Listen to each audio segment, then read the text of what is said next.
Hi everyone. In this tutorial we're going to look at creating a very simple intelligent lighting fixture in the node system for Lightforge profiles.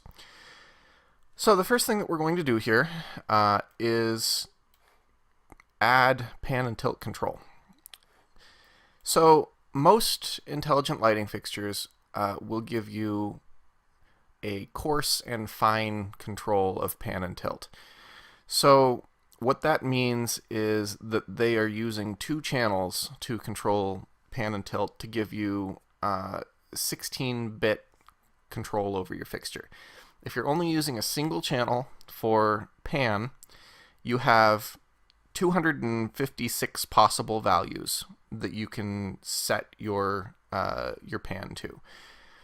And when you're considering that most moving heads have like a 540 or so degree pan radius on them, that's not giving you a whole lot of control. You're looking at like a minimum of 2 degrees that you can move between each increment, and that's not great. So the way that they address this is by using 16-bit motion, which gives you 256 values in between each value of your coarse adjustment. So you wind up with 65,536 total values that you can use.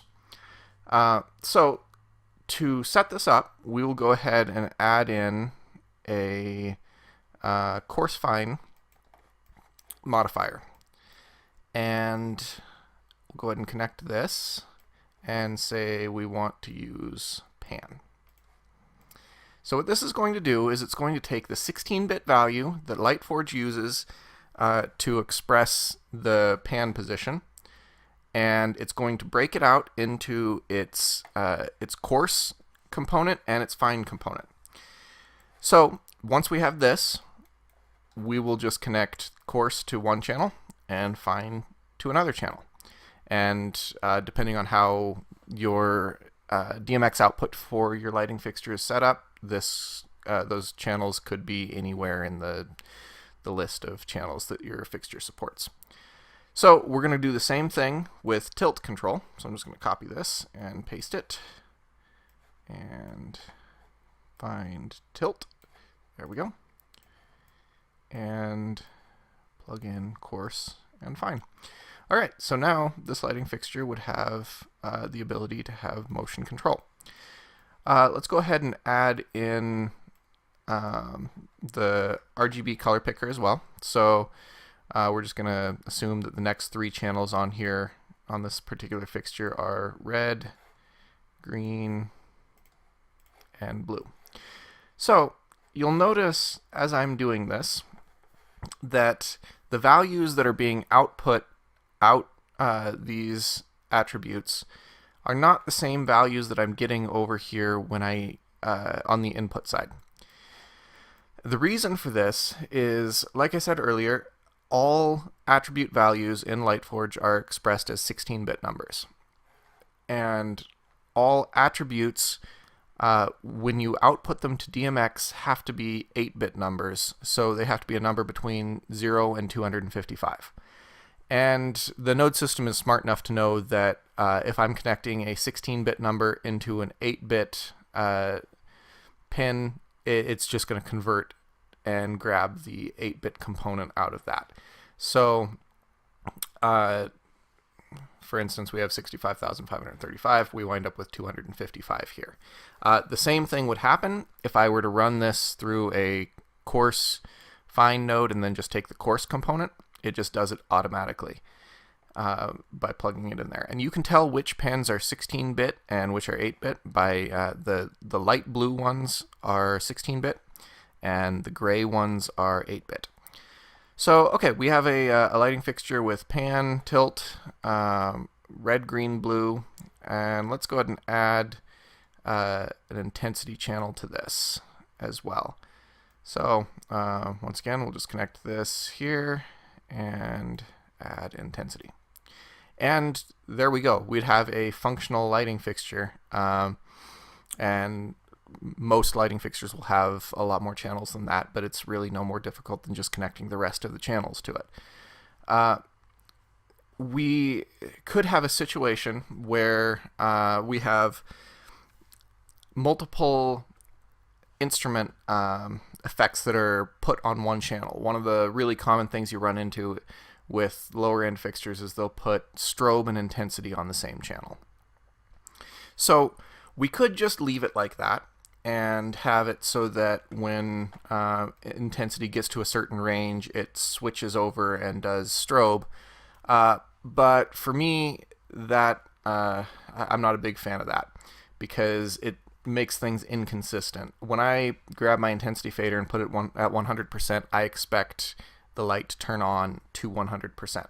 So let's go ahead and make it so that that happens. So for this lighting fixture, we'll say that from 0 to 50% is intensity control, and then from 51% to 100% is strobe. So we're going to go ahead and separate those two functions. So we'll do that by adding in a multiply node to start with. And we'll go ahead and take the intensity and plug it in here. And then we'll add a value node, and we'll set it to 0.5.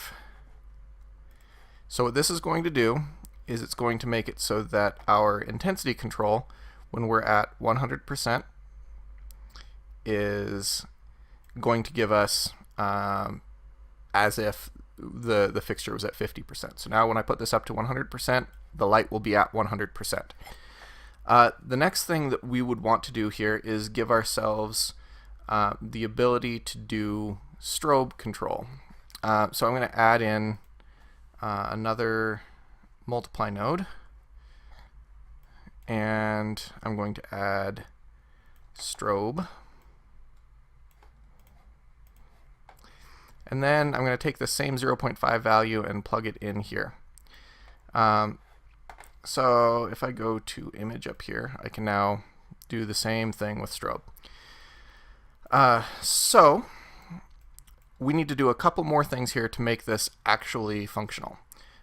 First thing that I'm going to do is I'm going to add in a if greater node.